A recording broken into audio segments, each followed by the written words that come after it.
Hello friends, once again welcome back to you all on my YouTube channel. दोस्तों, अगर आप चंडीगढ़ में admission लेना चाहते हैं तो ये वीडियो आप लोगों के लिए है। आफ्टर 12th या फिर आफ्टर ग्रेजुएशन चंडीगढ़ में एडमिशन लेने वालों को बहुत ज़्यादा कन्फ्यूजन होती है, क्योंकि बहुत सारे कॉलेजेस हैं उनका कॉम्प्लिकेटेड एडमिशन प्रोसेस है। सो इस वीडियो में मैं आपको जो इम्पोर्टेंट चीज़ बताने वाला हूँ वो ये कि चंडीगढ़ के कॉलेजेस में एडमिशन कैसे होगा इन 2024-25 और उसकी डेट्स क्या है। डेट्स पर हमारा ज्यादा फोकस रहेगा, कैसे होगा वो तो आने वाले दिनों में मैं बहुत आपको बताने वाला हूँ।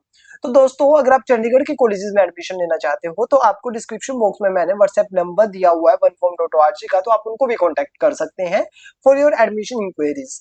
तो अगर आप एडमिशन लेना चाहते हैं तो आपको जो है वो DHE चंडीगढ़ की वेबसाइट पर जाना होगा।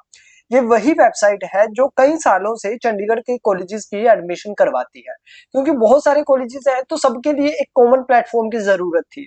अब पंजाब यूनिवर्सिटी अपने कैंपस में, मेन कैंपस में भी करवाती है, तो अपने एफिलिएटेड कॉलेजेस में एडमिशंस नहीं करवा सकती थी क्योंकि काम का बर्डन बहुत ज्यादा हो जाता था। तो ये जिम्मेदारी department of higher education Chandigarh की है।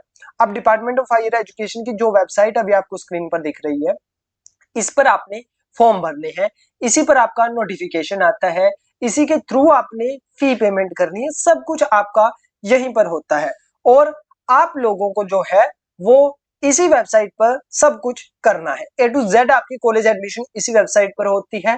कुछ कोर्सेज के लिए आपको कॉलेज की वेबसाइट पर जाकर के फॉर्म भरना पड़ता है, वो मैं आपको बता दूंगा कि किन किन कोर्सेज के लिए वो आपको ऐसा करना होता है। अदरवाइज मोस्ट कोर्सेज के लिए आपको बस इसी वेबसाइट पर फॉर्म भरना है।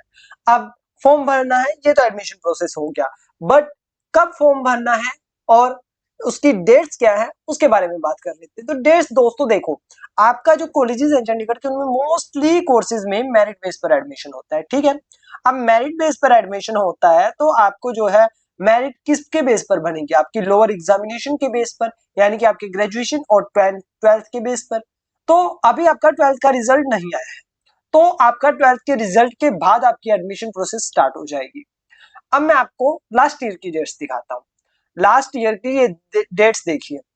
13 जून को लास्ट ईयर थर्सडे को पेपर फॉर्म आया था और 1 जुलाई को लास्ट डेट थी फॉर्म फिलअप की।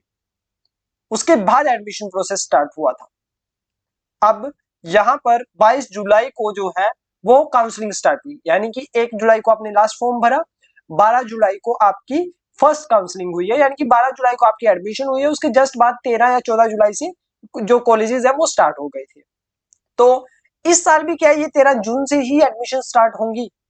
तो दोस्तों, जहां तक मुझे लगता है इस साल जो है वो शायद 13 जून तक ना जाए, उससे पहले मोस्ट प्रोबेबली जो एडमिशंस के फॉर्म है वो ओपन हो जाएंगे। ऐसा इसलिए मुझे लगता है क्योंकि इस साल को जो बोर्ड्स है उनके रिजल्ट्स मई के महीने में ही आ जाएंगे। 15 मई तक जो है वो बोर्ड्स रिजल्ट डिक्लेयर करने की बात कह रहे हैं। अगर बोर्ड्स के रिजल्ट्स डिक्लेयर नहीं होते हैं तो ये जा सकता है जून के महीने तक। अदरवाइज अगर बोर्ड्स के रिजल्ट्स टाइम से पहले आ जाते हैं तो ये जो है इनकी एडमिशन प्रोसेस जो है वो पहले ही स्टार्ट हो जाएगी और यहाँ पर आप एडमिशन ले सकते हैं। अब जब भी फॉर्म आते हैं, मैंने आपको लास्ट ईयर की डेट्स बता दी हैं, टेंटेटिवली आप ये मान के चलिए कि 15 मई के बाद 20 मई के आसपास फॉर्म ओपन हो सकते हैं। और उन फॉर्म्स को भरना कैसे है, कैसे क्या करना है, वो सब आपको हमारे चैनल पर पता चलेगा। दोस्तों, आपने किस कोर्स में एडमिशन लेना है मुझे कमेंट करके जरूर बताइएगा, ताकि मैं आपके कमेंट्स के हिसाब से आने वाले दिनों में वीडियोस बना सकूं। फिलहाल आज के लिए इतना ही। Thank you so much for watching. See you soon in another video.